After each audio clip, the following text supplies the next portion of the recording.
Alright y'all, so today we're going to be reacting to a video by Brewski. It's called How Hollywood Killed the Cat in the Hat. I feel like I said this in previous videos. I don't like when they do live action remakes of movies and shit. I don't like when they do live action remakes of animated movies. I feel like, personally, I find it unnecessary and it's just stupid to me. Usually it's always stupid, in my opinion. Yeah, I'm not really a big fan. I hate when they do that. And this live action remake of The Cat in the Hat, they need their ass whooped for this. I remember watching this movie probably a few years ago. I don't know, when I was little, I found The Cat in the Hat creepy as fuck. And when I say that, I'm talking about the live action remake.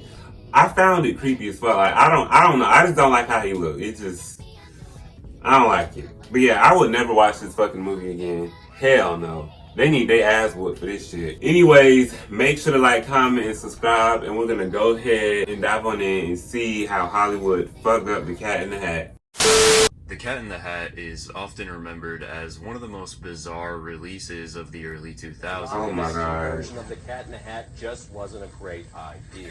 It wasn't. He looks creepy as fuck. But the adaptation of Dr. Seuss's classic story wasn't just a nightmare. Like, I don't like it. Cat in the Hat I ain't like it when I was little show either. both on Hell no. and off screen. And at the center of the chaos was the actor who basically got blackmailed into putting on the infamous costume. In the year 2000, Damn, Universal Studios I didn't know released the that. first live-action Dr. Seuss adaptation, Blackmail. How the Grinch Stole Christmas. And it was I think I've while seen the that film one wasn't time, exactly too. popular with critics, they managed to gross almost $350 million at the box office, and it quickly became cemented as a Christmas classic. So naturally, the company was eager to adapt more of Seuss's work, and The Cat in the Hat was an easy pick. The casting process was set into motion. The cat was initially supposed to be played by Tim Allen. He was interested in the role and even did some early stage preparation, but due to conflicting schedules with two other projects at the time, he ultimately dropped out. That's when the name Mike Myers came up, but the studio was reluctant. Myers should have been a great pick. He was known for his background in playing roles with larger-than-life cartoonish characteristics, perfect for capturing the whimsy of a Dr. Seuss book, and should have been a strong follow-up to Jim Carrey's iconic performance in The Grinch. Don't do that face no more. To say the least, I don't like that. creatively conflicted at the time. In the late 90s, he had been working on a movie based on his popular Saturday Night Live character, Dieter. Never heard of it.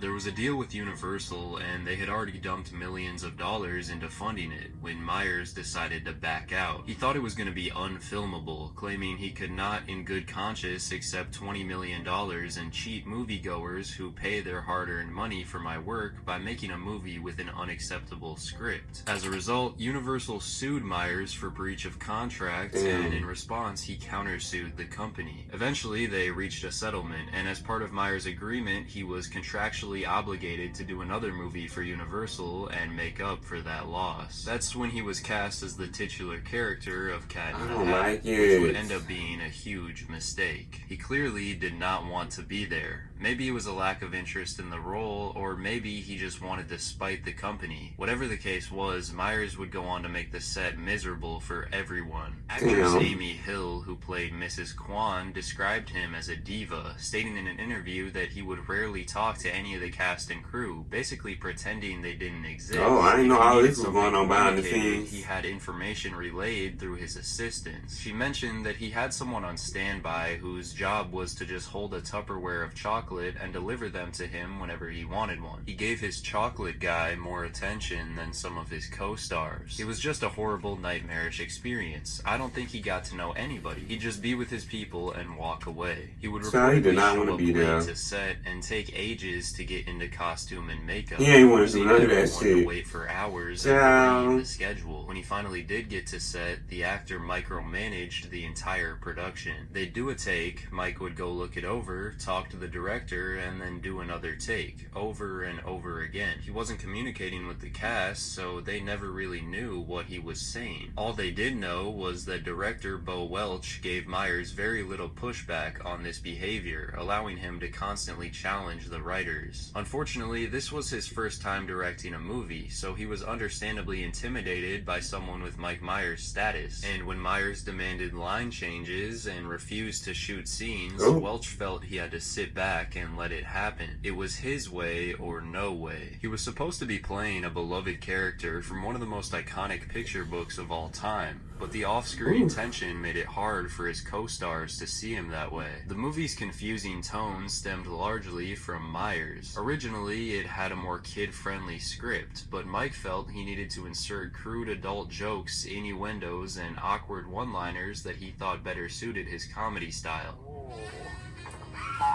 Dirty hoe.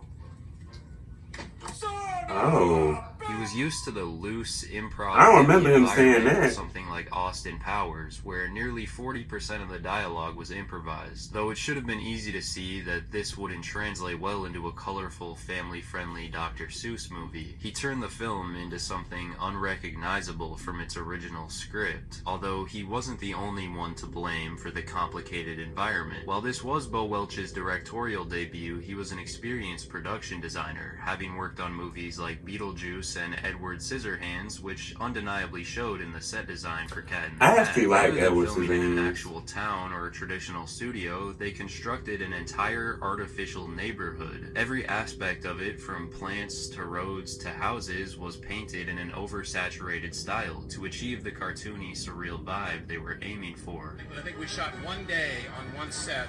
Child, I did not know how that happened. Otherwise, Behind everything the else was scenes. manufactured on the stages we went. Everywhere we went, even the trees. Crazy. So when design, He did not want to be. He did not want to be there. But this came with a lot of problems, maintenance being a huge one. As if the cost of building a neighborhood wasn't deep enough, any damage or weathering to the set required fixing and repainting, which not only cost more but further delayed production. The bright, unnatural colors demanded meticulous lighting to avoid glare. On top of that, the interior sets, like the house, were made to look warped and cartoonish, but they were extremely tight, leaving little room for the crew. Bright studio lights and small spaces made it a hot, claustrophobic environment. Everyone suffered, but Mike, being in a full bodysuit and face prosthetics, got irritated frequently and would have to go reset his costume during takes. Being a good sport. What's that? You're being a good sport seems hard. There were quite a few scenes that didn't make the final cut, and it was probably for the better. One of them featured Thing 1 and Thing 2 trying to delay the mom's arrival, and to do so, they chug a mountain of water bottles. When she gets to the neighborhood, Thing 1 floods the streets with piss. Flood? What? There's not a cloud in the sky.